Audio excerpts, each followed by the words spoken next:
how to apply, how to experience. But nonetheless, it's based on reasoning, it's based on logic, it's based on looking at the theory behind our actions.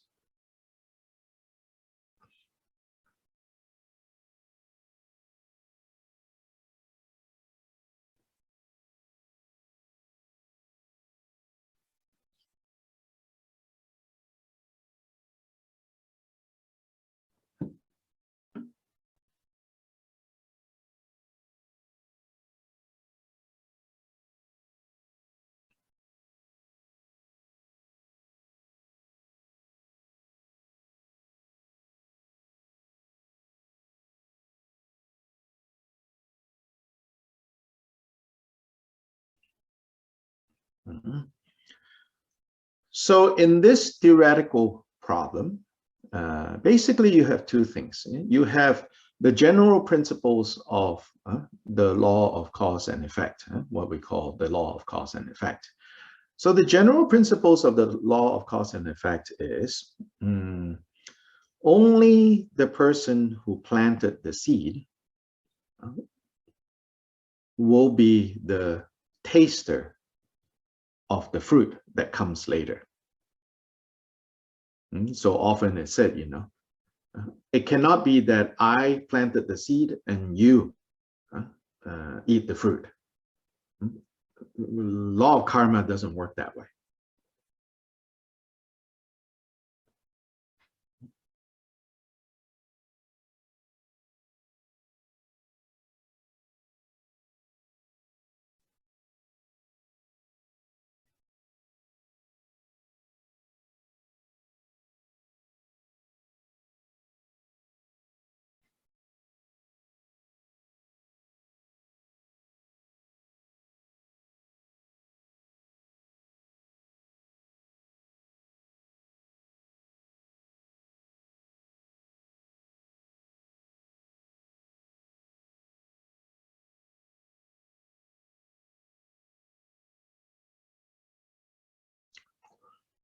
So the problem raised in verse 70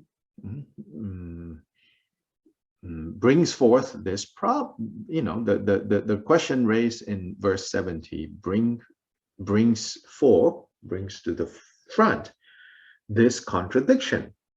You see, the people who raised the objection, represented in the objection in verse 70, are people who believe probably in the workings of cause and effect, but they say the only way the workings of cause and effect would work is if you have the same person all the way throughout time. So actually, this is like probably the way we think of things before we study the details of the Buddhist teachings. And in fact, I can tell you, every once in a while, even people who understand the Buddha's teachings on there not being an abiding self, would suddenly go, wait, if there's no abiding self, how does cause and effect happen? So in fact, most of us are much more comfortable following what I would call a Hindu understanding of how this works. And the Hindu understanding of how this works is there is a soul, there is a spirit, there is a self that creates actions, reaps the results, create more actions, reaps more results, and this self or this person continues through all of it. And so the planter and the reaper, same person, then everything is fine.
In fact, Hindu or not, I think most of us have a version of this belief underlying our,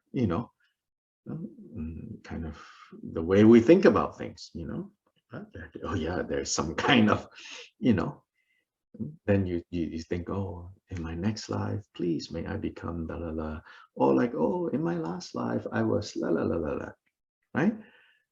So even emotionally, like again, without analysis, on the emotional, on the gut level, you could say, yeah, we do kind of operate like this, and think like, oh, there was me in last life, me in next life, and then we think of these lives as like clothing that we put on.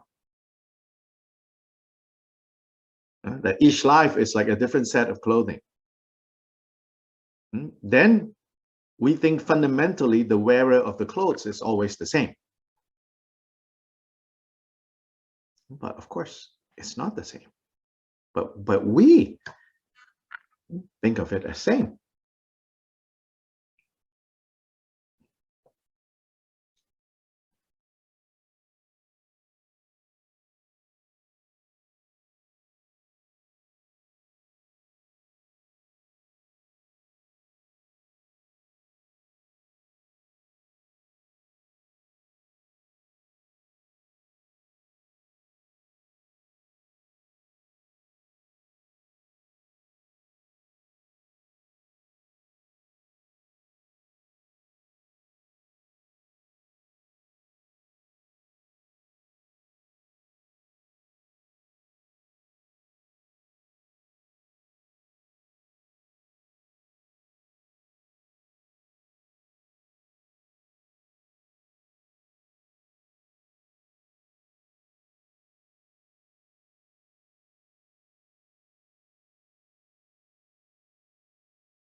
So what is the same?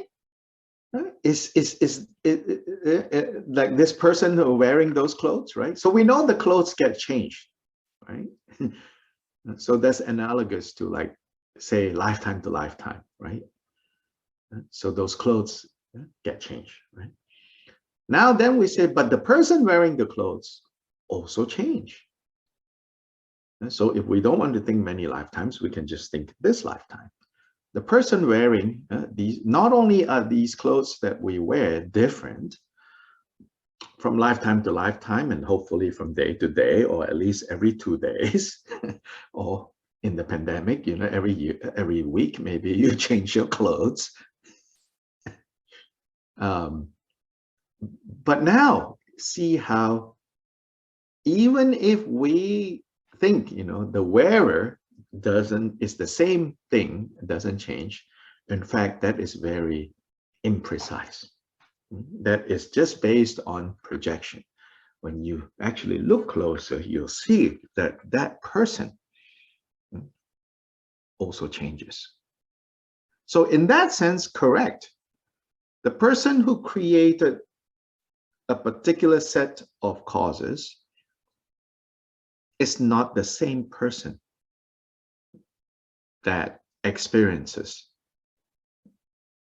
the consequence of those causes. In that way, yes, Shantideva would agree. Yes, hello, Mr. Opponent. Part of what you said is true.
Um,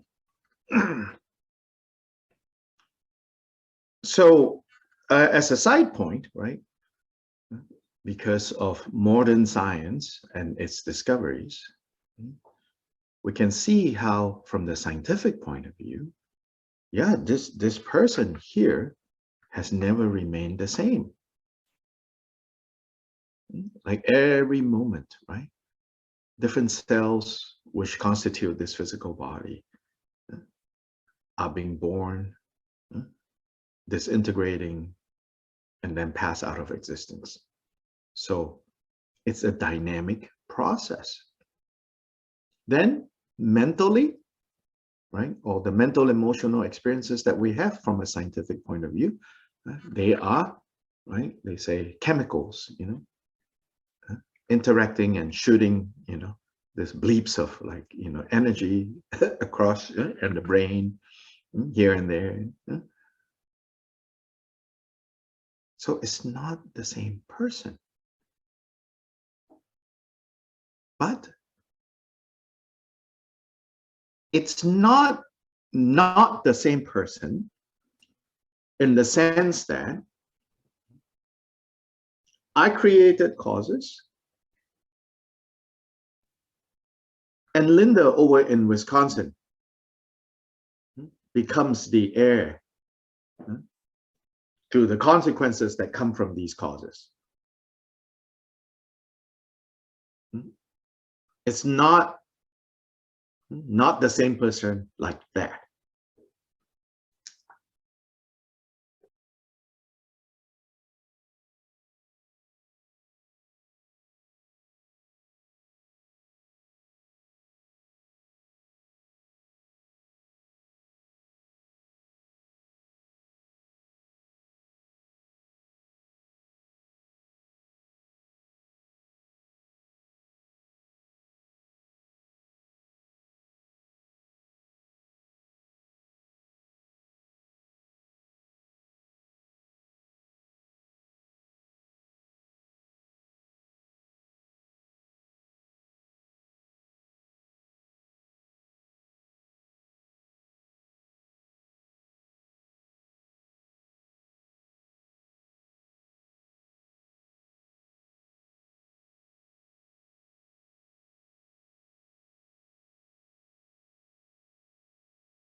So instead of an abiding soul or self that has experiences, what we call soul of self is a continuum of experiences. And so then we speak of mental continuum. So there are different mental continuums. So the mental continuum that is associated with this body and mind, this person, isn't the same mental continuum as the one associated with, say, our Spanish interpreter Claudia. And Claudia's set of mental continuum processes is different from Wei Ting's mental continuum.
So each of these mental continuums have their own particular karmic baggage, have their own particular conditioning, have their own particular karmic imprints, which then unfolds differently from one mental continuum to another.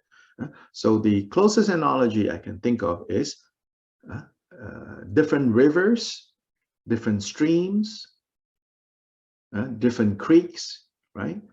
So superficially, we say, oh, this river is called this name, or not superficially, normally we say, oh, this is rivers, blah, blah, blah, this is this river, this is this river, this is this river, right? But when you look closer at a river, there is nothing about that river that remains unchanging, right? River consists of the water in it, let's say, to put it in a simple way, to be a river, to be a creek, big or small river, you need the water that flows, and you need the banks, right, that allow that water to flow through. As the water flow, and this water is not a thing, it's always new. And as it flows, the banks that contain the water, it's being further shaped. And not to mention all the different things that flow inside this river, aside from water. All of that is constantly changing. And that whole collection of change is what we call the Yellow River, the Ganga River, the Mississippi River.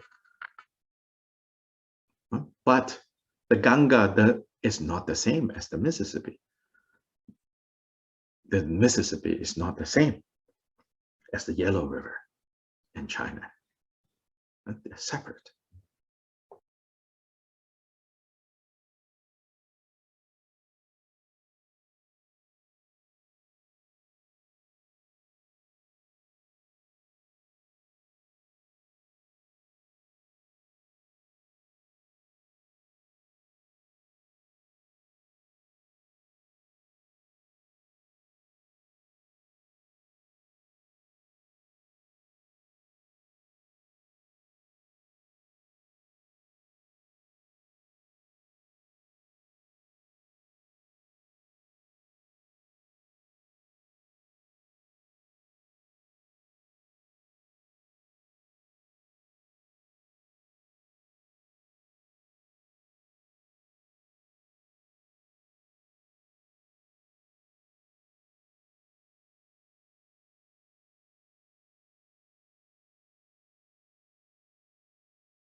Yeah, so our common expression, I change, is actually inaccurate, right? Rather, change, this whole collection of change is I.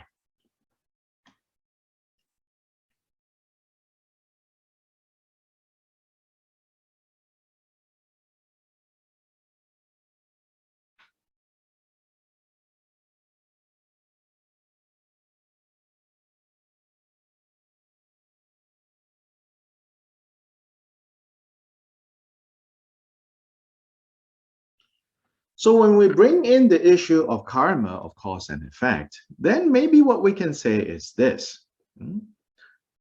Karma is important to pay attention to not in the ways that we mistakenly think it is important, which is, oh, there is an unchanging I, and this unchanging I, if you don't want to wear dirty clothes tomorrow, today, you better not do anything that can lead to dirty clothes tomorrow. No, your concern with karma should not be based on this idea that I, me, Han, don't want to wear dirty clothes tomorrow.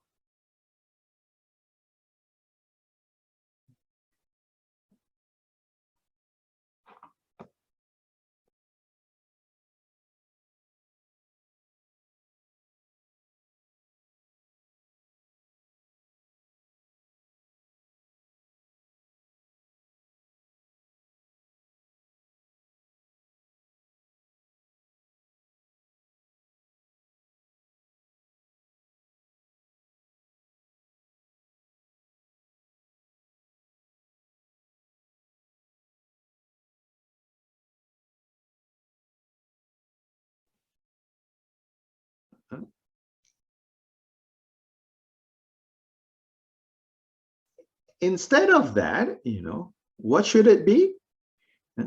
What it should be is, okay, what it should be isn't, well, the one who is going to end up wearing dirty clothes tomorrow is not the I right now. So why should the I right now care? Who cares? It should not be that.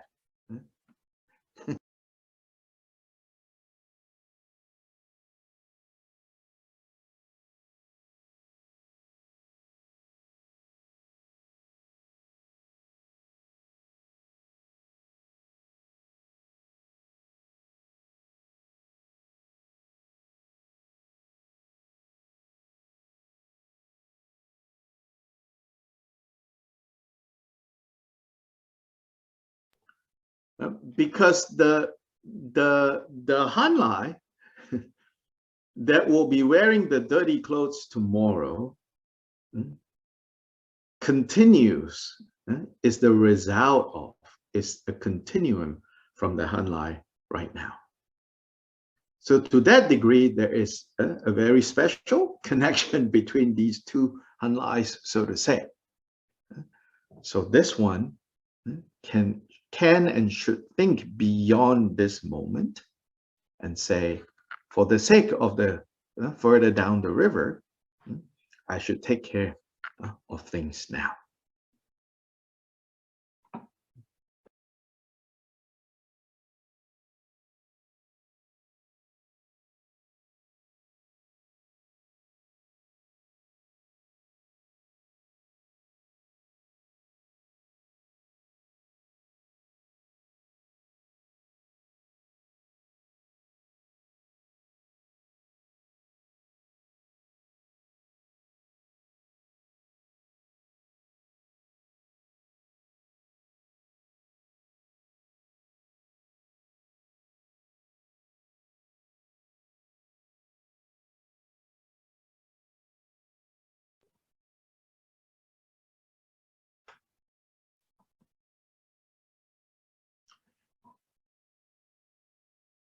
In fact, when it comes to karma and it comes to identity, cause and effect is not just, I'm not going to wash any clothes right now because the later clothes becoming dirty is not my concern. Cause and effect is not just about, choosing not to wash clothes now, and therefore later on, dirty clothes is all that's available.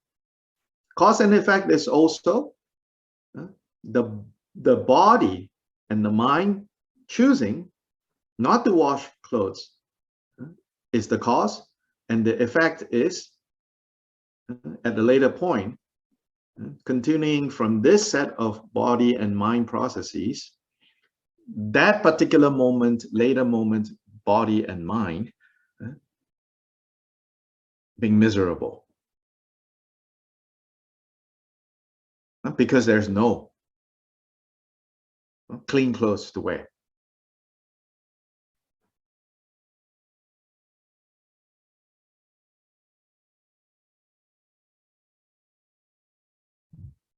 Sorry, Dr. Lai, can you repeat this part again?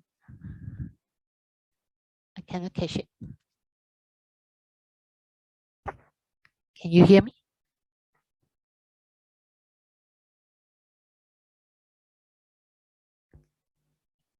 Hello, Dr. Lai. Yes. Can you repeat? Can you repeat? Okay. That section. Sure. So cause and effect is not only limited to like the analogy I've been using. It's not just limited to now choosing not to clean laundry, not to wash your clothes, and then tomorrow all that is available is a pile of dirty clothes. Cause and effect is not just clothes. Cause and effect is also the particular continuum of mental and physical processes that exist now. The Han that make that choice now is the cause, and the Han that has to wear dirty clothes tomorrow is the result.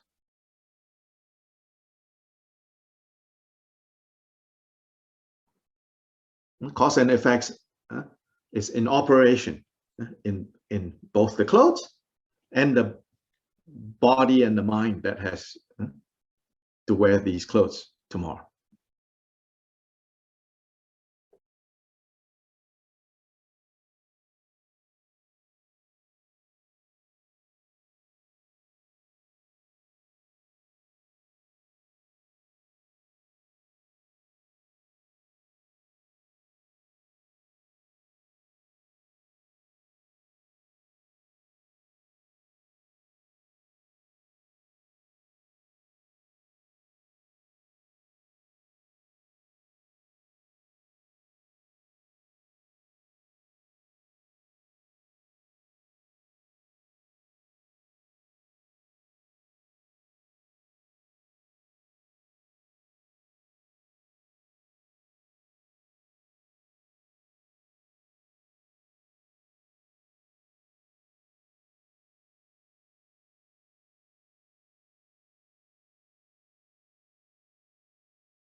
In fact, Shantideva doesn't say it here, but in fact, not only is it possible for cause and effect to be of importance, even lacking a permanent self. Not just that, in fact, if self was permanent, cause and effect is kind of pointless, meaningless.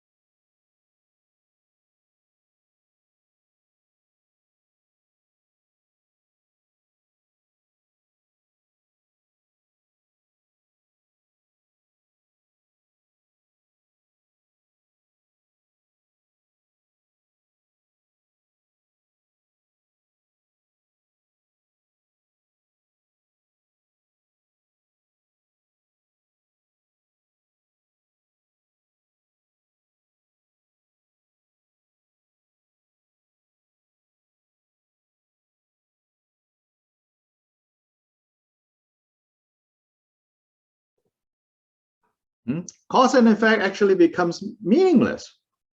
Why? In terms of clothes, right? Who cares whether it's clean or dirty clothes? The self remains unchanging, unaffected. Yeah? So who cares? Clean or unclean clothes. Then, in terms of the person, what we call the person, which is the what we now understand as the mental and emotional processes. But if those were not mental emotional processes, meaning constantly changing, its immutable, unchanging self, then the self who decided, I'm not going to wash the clothes, will tomorrow not go, oh, why did I decide not to wash clothes and now I have to deal with dirty clothes? Because tomorrow, or a week later, if the self was unchanging, the self would be like, no problem. But that's not how we experience.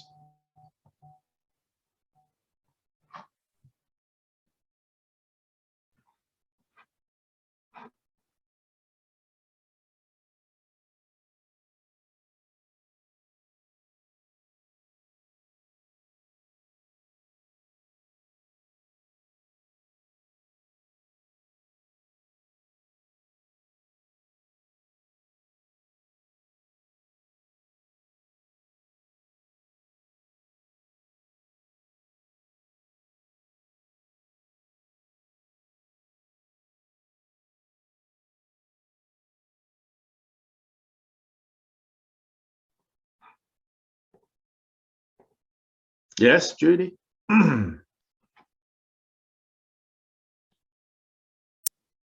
What you're saying then is if the self were not changing, then we would never be able to have differing emotions. I mean, if you're born to be happy, you'd be happy. Yes, exactly. Or sad all the time, whichever you were predestined to be. Exactly. Okay. Thank you.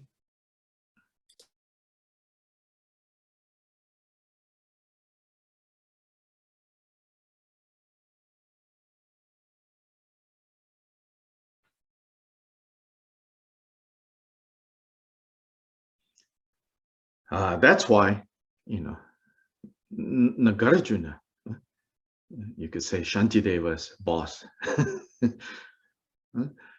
He says, people say, people mistakenly say, because of emptiness, nothing is possible. That's like the superficial understanding of emptiness. Often makes us think, oh, therefore, nothing is possible. But Nagarjuna, he says, but actually, because things are empty of unchanging nature, unchanging self, therefore everything is possible.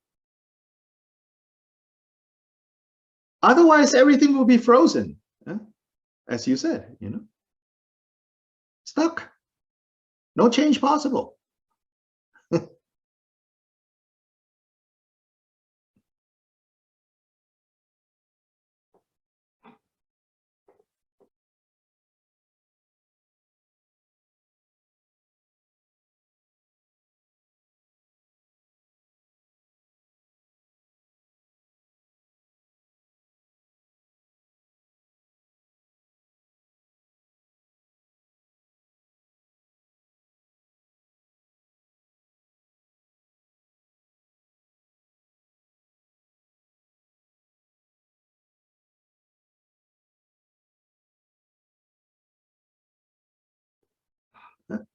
In a way, another way of putting it is, you can say, we want space, right?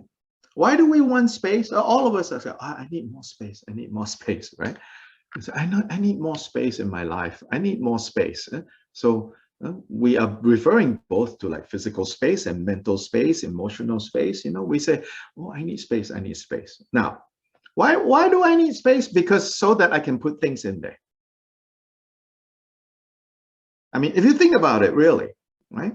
Well, why do I need space? Because I need to put things in there. No problem yet.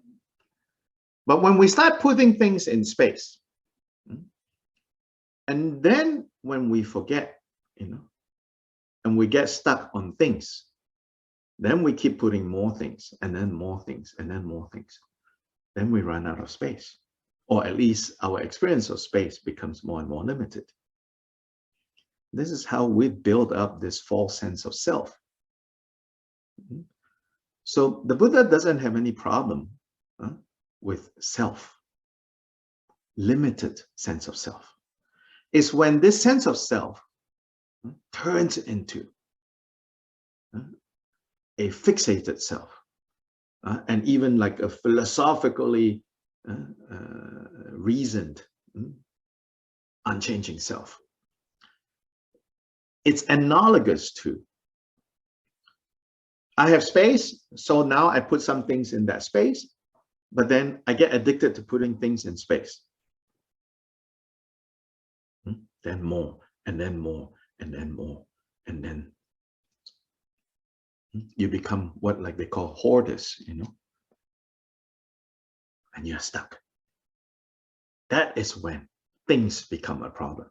That is when self becomes a problem.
Make sense?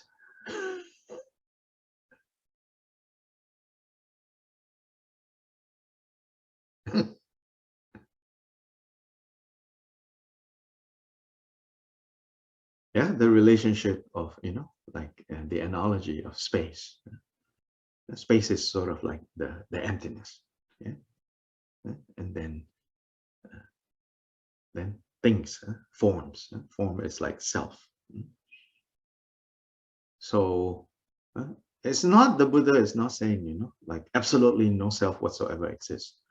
He says, you know, unchanging, permanent, immutable,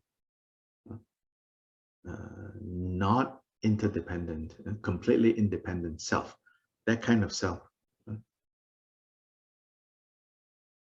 cannot exist, do not exist. You should not imagine it to exist, because it fills up the space in a way that the space becomes useless, not usable.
So ordinary beings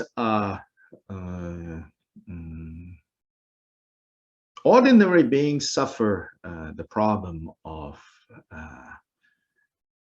obsessively, blindly filling up whatever space that we find, we discover that we have with stuff. So constantly, the analogy here is constantly solidifying self. That's what ordinary people suffer from. Advanced meditators suffer from what? Suffer from only wanting space. Only wanting space. So the slightest of thing that turns up in space, they get in their spaces like, oh, no. Buddhas,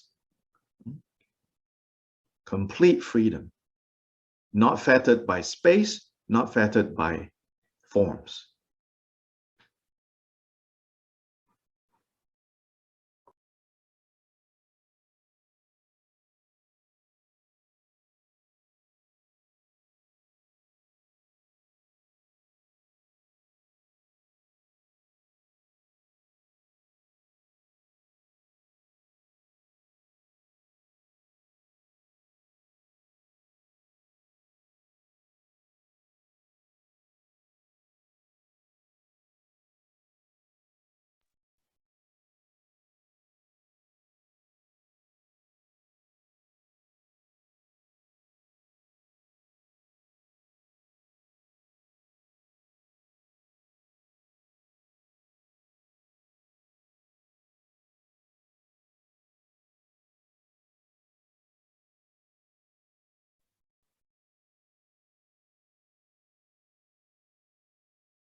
Yeah, so today we will stop here.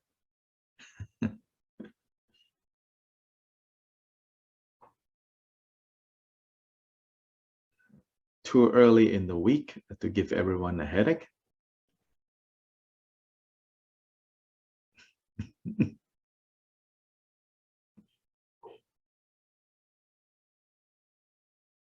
So this Saturday, we will meet as usual. Following Saturday is the continuation of the Four Buddha Activities program. So the weekend of the 21st, we will, the Saturday of 21st, we will not have Shantideva because we will have the second of the Four Buddha Activities program.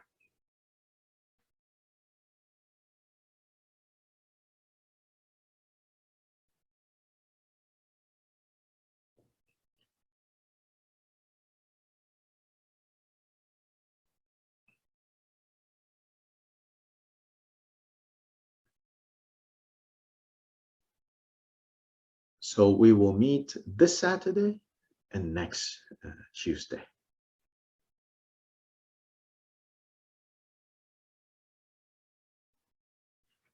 Also, I want to bring to your attention, let's see.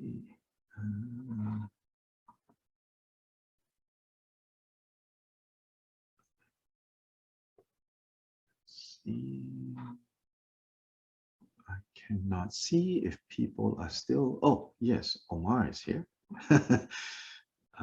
We have a new set of recordings uploaded to Dugong Dhamma Kirti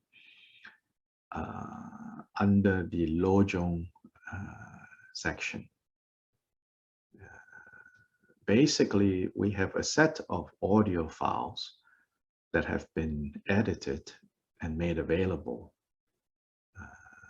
So at the beginning of the pandemic, sometime there, I did a series of 16 classes on Thursday nights on the Lojong in 7 points. So the video recording of that has been available since then.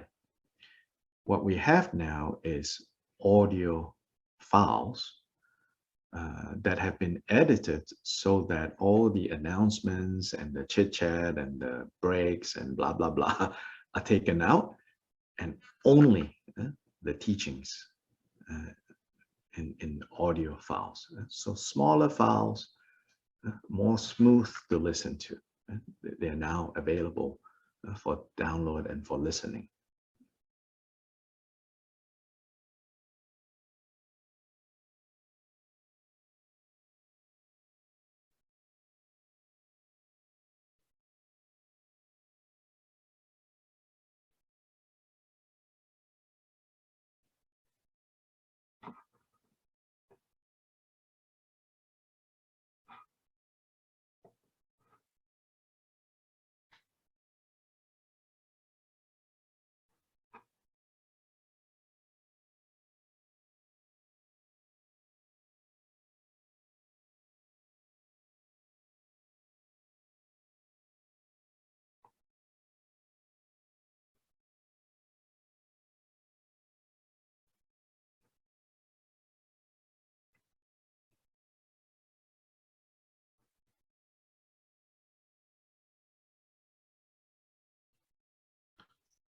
Omar is looking for them. It's on the Dugong Dhammakirti website, so he's looking for the link. It's on the Dugong Dhammakirti website. The Dugong Dhammakirti website is divided into some sections. It should be under listening, and then Lojong. And also during that series of 16 classes, often a significant section of each class is the guided meditation part. And so also a set of audio files have been edited to be just the guided meditation. And that there's maybe 12 files instead of 16. Some days during the 16 classes, it was just teaching.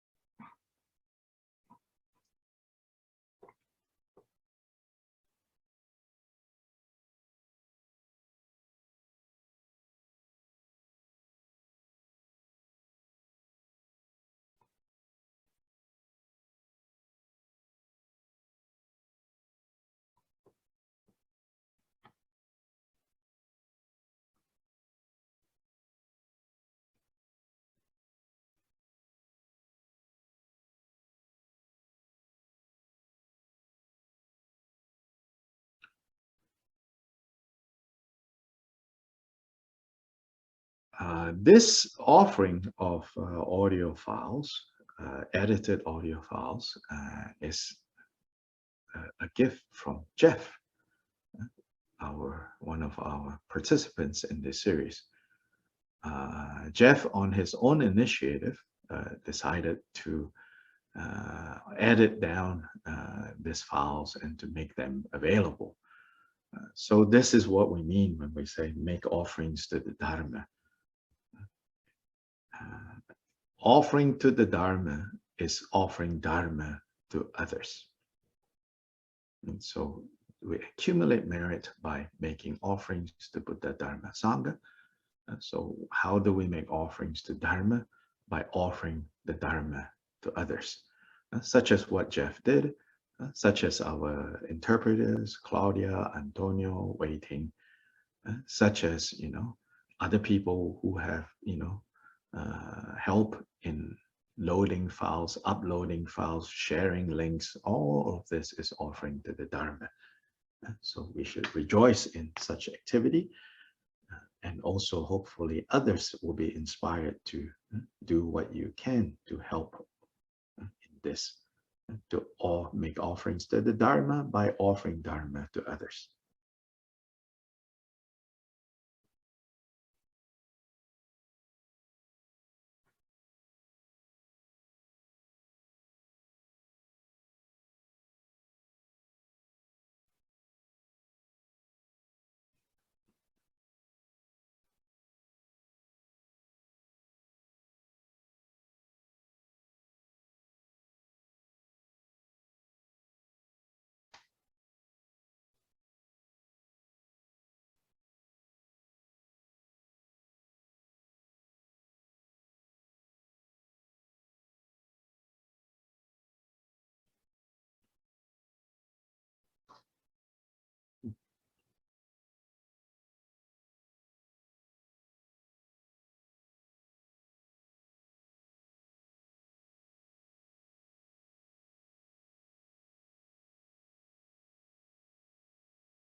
Also, Omar has created a new playlist on our YouTube channel. That's another place where there's a lot of recordings.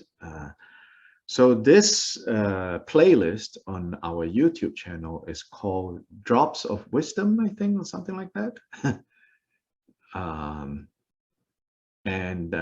What is in that playlist, in that collection of videos, is short excerpts from the different teachings that I have done, like 5 minutes, 10, 15 minutes, 3, 4, 5 minutes. So this project, we can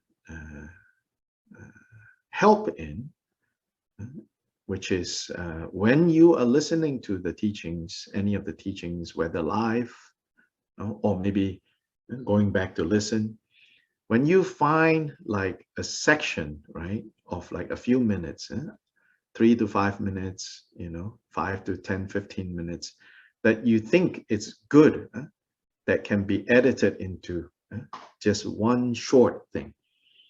I think this is very helpful, especially for new people. It's hard to ask new people to listen to like what we have been doing, 2 hours. It's just too much for new people, just to get, certain ideas, certain important ideas. Those Drops of Wisdom playlist on YouTube will be very helpful. So Omar, can you give the link or no on YouTube? Oh yeah, it's there. Yeah, so it's in the chat.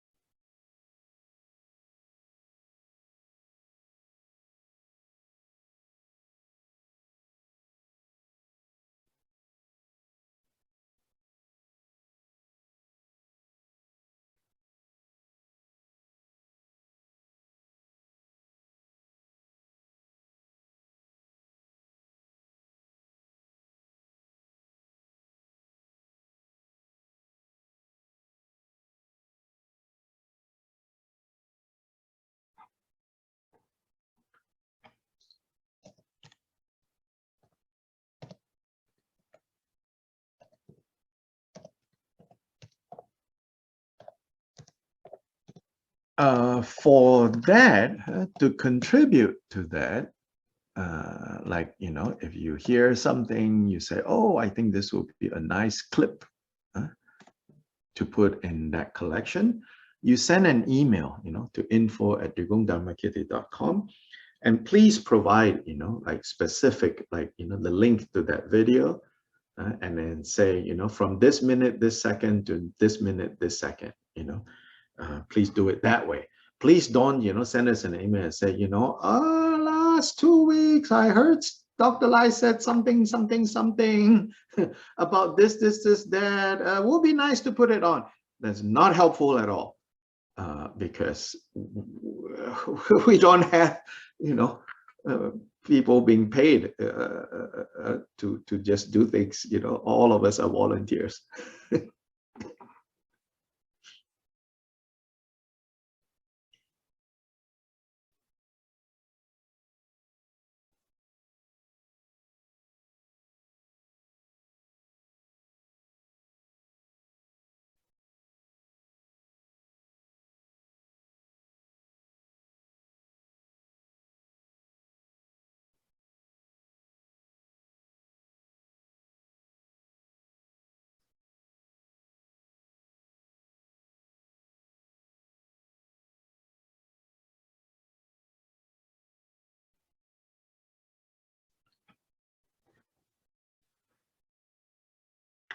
장주 샘조 림포체 마게 반항 개규치 개반양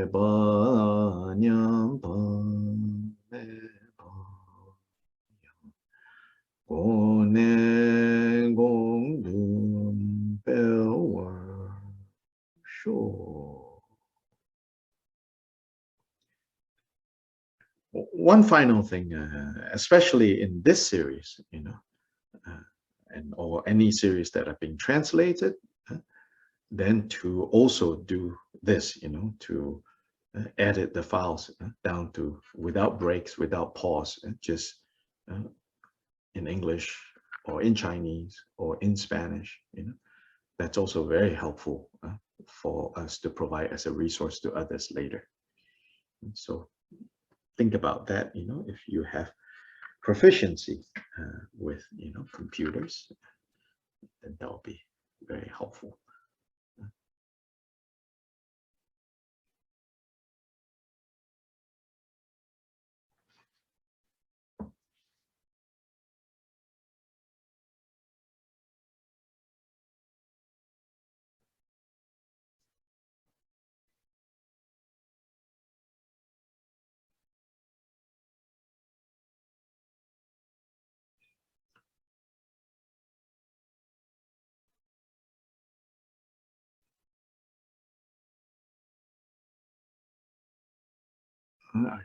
I tend to joke about how, you know, if you have a computer problem, if you have a computer project, you know, go grab a teenager. So I'm glad we have Jeff, the teenager, helping us with this.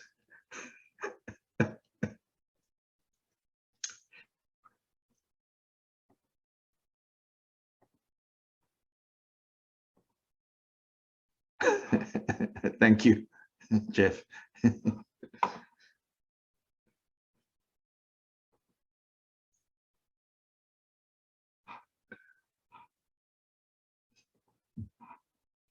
Yes, somebody.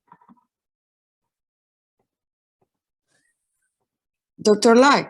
Yes. Excuse me, the Gonchi classes will be tomorrow in the afternoon? No. What do you mean? The Gonchi classes. You said that it will be on Thursday. No. What are you referring to? So sorry. The Gonchi classes that you was telling that you are going to review. That's Drigong Dhammakirti every Wednesday night, you know. Oh, thank you. Excuse for me. For people who participate in Drigong Dhammakirti, that's Wednesday nights. Yeah. Okay. Thank you very much. Yeah, the extensive Gongchik class we already completed, and all those videos are on YouTube. That announcement was only for Drigong Dhammakirti people to make sure, telling them to bring their books or their translations, so that during our Wednesday night Drigong Dhammakirti, for those of you who don't know, there is a group, the Drigong Dhammakirti Sangha, that meets Wednesday night, New York time, from 7 to 9 p.m. every Wednesday. People local to Asheville are now meeting at the temple, but we also Zoom. This is for people who are, already kind of committed to practicing the Drikung Kagyu tradition, and specifically practicing the Drikung Kagyu tradition with me. So this is a special program that I provide for people who are looking for a way to anchor their practice in a more focused way. So we do a variety of things, practices, teachings in this Wednesday night. So what the question that was just asked is, recently I said that I'm going to start reviewing the Gongqing again, but this time not in such a detailed way as we did it with the series, but just looking at the root verse statements of this collection of statements called Gongqing. Maybe no need to translate. You can just say in your language that this pertains to the Wednesday night group, and because the Wednesday night group, we don't translate into other languages. So unfortunately, you can only participate if you have facility with English. So no need to give translate. Sí, la pregunta tenía relación con la que You're in the se main hizo el room, día Claudia? miércoles para la.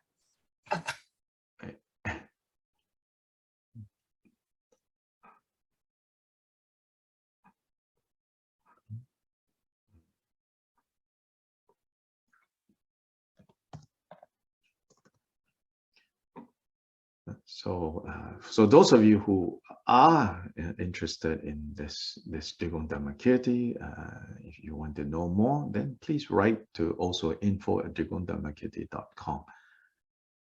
info@drikungdhammakirti.com. So typically we gather, we do practice, then I talk on this or that topic, whatever I feel is needed. But then starting this Wednesday, we're going to anchor our teaching parts of that program on this text called Gongqing. And Gongqing is said to contain the essence of what Jigten Sumgön taught, the founder of Drikung Kagyu. Thank you, Dr. Lai. Yeah, sure.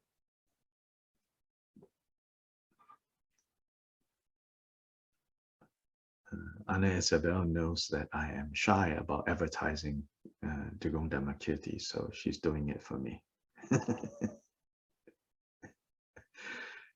I'm shy to advertise about Drikung Dhammakirti because I don't want people to think I'm trying to recruit for Drikung Kagyu.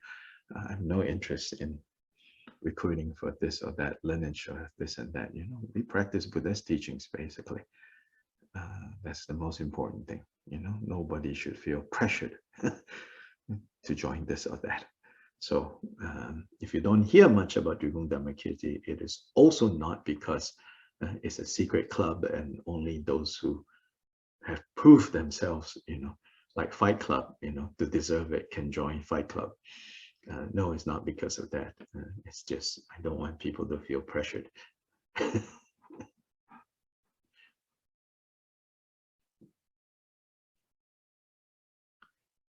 Okay, so you all have a good week, and I'll see you all Saturday to continue with Bodhicharyavatara. Gracias. Bye-bye. Thank you, Dr. Lai. Yeah. Thank you, Dr. Lai. Adiós, Dr. Lai. Gracias.